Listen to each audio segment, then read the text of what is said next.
Hello there. Guys, I'm going to give you my thoughts because I know some people do watch my videos pretty religiously.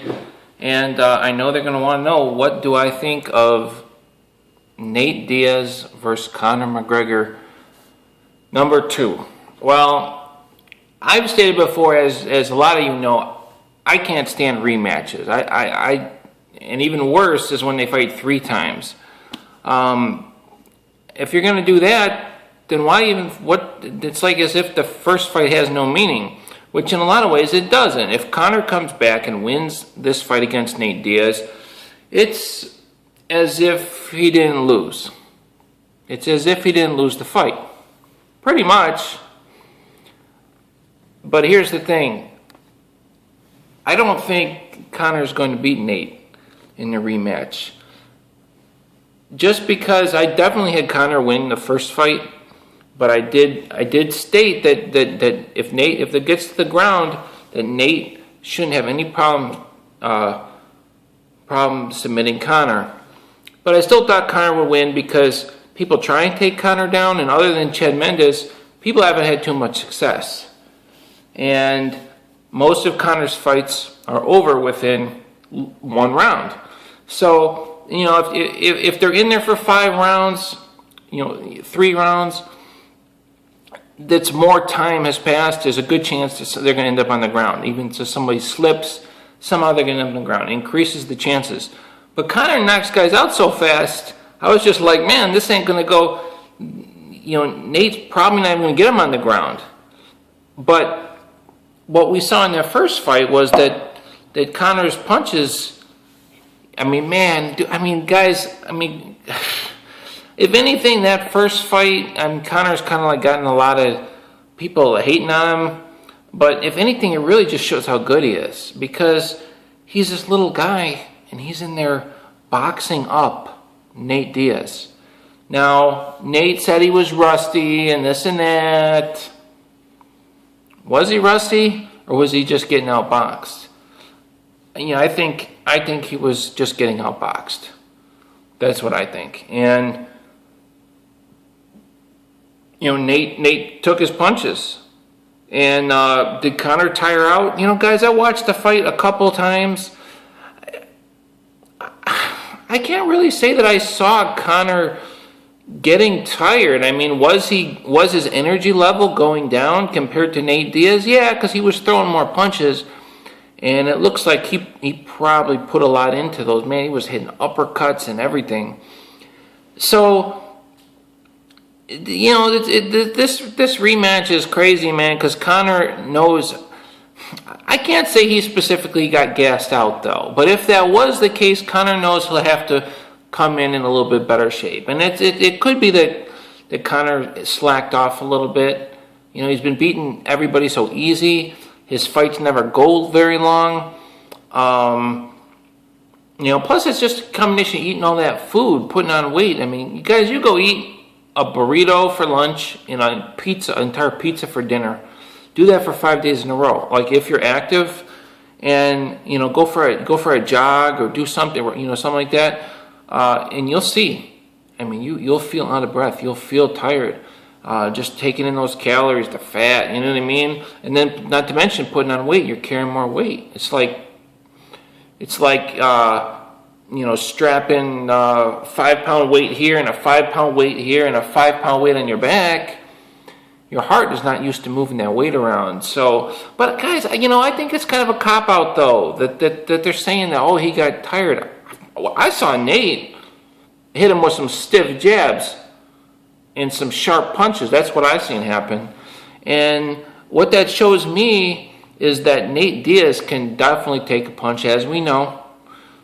But it shows me that Conor don't have that great of a chin. And, especially coming from these bigger guys, you're getting hit by somebody who is a larger individual. And the only thing that I could say that Conor, people are going to argue, he'll have more muscle. Or I talked in this before. Conor didn't have any more muscle at 170 than he had at 145. He just has more fat. You don't put on muscle in a few months. It doesn't work that way. You could lift for 6 months. That's if you're following a bodybuilding type weightlifting regimen. Okay? And maybe in 6 months, maybe at the most, you'll put on like 3-4 pounds. I mean, literally. And with all the martial arts and the other stuff he's doing, he's not going to build muscle. Conor just, at the most, will have 1 pound more muscle at 170 in the rematch. And people are going to laugh, but say he has 2 pounds more. You know what I mean? He's not more muscular. He's just fatter. He looks more full. People say, "Oh, you're more full. You're traps." Yeah, because you have more water on you. You're more filled out. If you look at Conor's physique, it's very muscular physique. The fat is overlaying that muscle. The shape of his body is the same. He's just bigger because he has more fat on him. So it's not like he's all carrying it all in his stomach, you know what I mean? Like he has a beer belly. It's not that bad, but he's just more filled out. He's more full at 170, but he's not more muscular, and he's not necessarily more stronger. He's not necessarily hitting. He's hitting a little harder because your arm has more mass swinging, but it's not like guys at 170 are hitting. Probably not as hard. You go in there and fight Robbie Lawler. I guarantee you, Robbie Lawler, although I don't think he hits as hard, I talked to him there, I guarantee you he hits harder than Conor's hitting. It's like this next fight, I expect Nate to be a little bit sharper in his boxing, but if he's not any sharper, if it wasn't because he's rusty, if just Conor just straight up outboxed Nate, then it should go the same way. It shouldn't go any different, because that's what I think happened. I think in the first fight that Conor outboxed Nate Diaz. I don't think Nate was rusty, and I don't think that Conor necessarily gassed out. Was he more tired? Of course he was more tired, but I don't think he did not gas out. Like, if you want to see somebody gassing out, go watch Nick Diaz versus Takanori Gomi. That's gassing out, hands down. Gassed out. Conor was not gassed out. He actually outboxed Nate Diaz. But the problem is, Nate Diaz hit him with some sharp punches, and he didn't have the chin. He didn't have the chin. He got dazed. He was about to really get boxed up. I mean, Nate seen him get rocked. And then he slaps him, and he's like, what? And that's when the Diaz brothers poured on, and Nate was about to put it on him hard. He was going to TKO him, knock him out because he caught him, not because he's gassed out. Like I said, he was more tired, but that's to be expected. You threw more punches. So let's keep it real here. The second fight is not going to go in. I expect Nate to be able to withstand Conor's punches. As far as Conor talking, if I'm more calculated with my energy level, he might come in more calculated, but what's that mean? That means the fight is just going to move at a slower pace. That's all. And all that means is Nate's probably going to get some more punches in and knock him out.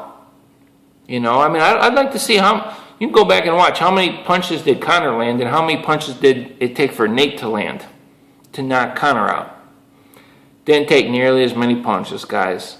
So if Conor throws less punches at a slower pace, he's probably going to get knocked out quicker. You see what I'm getting at? If anything, he needs to maybe come in, and maybe he will. Maybe he'll come in guns blazing. Will he be throwing roundhouse kicks? Well, I think it's a bad idea. That's the thing with Conor. All those kicks and everything, you don't know what's coming. If one of those kicks had hit Nate, probably would have knocked him out. That, that heel spinning around, that hits you. But, man, Nate's seen it all coming, man. He saw all that coming. But, I seen Conor come out doing, like, capoeira kicks and all kinds of stuff. And you get caught with something like that, you're going to knock Nate out. So, I don't necessarily think it's bad. I think Conor should throw that stuff. But man, he's outclassed. He's outclassed on the ground. by Nate, and I think he can outbox Nate, but he can outbox him as far as punches landed. You know what I mean? But I don't. The problem is he's gonna fall first, because you ain't gonna knock Nate. He ain't gonna knock Nate Diaz out with his hands. Possibly a stoppage, but guys, if you go in there and you watch, Nate Diaz, he is moving with the punches, man. He sees this is not your normal person. This isn't like you getting punched. This is somebody that's very experienced at getting punched. Left hands come in, and Nate's moving with the punch. That's how you end up getting cut. The square punches are the punches that don't cut you all up. So his was all bloody and everything, but that's because he wasn't getting hit square. And not only that, he's moving with the punches. He's throwing punches while those punches are coming in, and that's straight up boxing technique. That's not coincidence.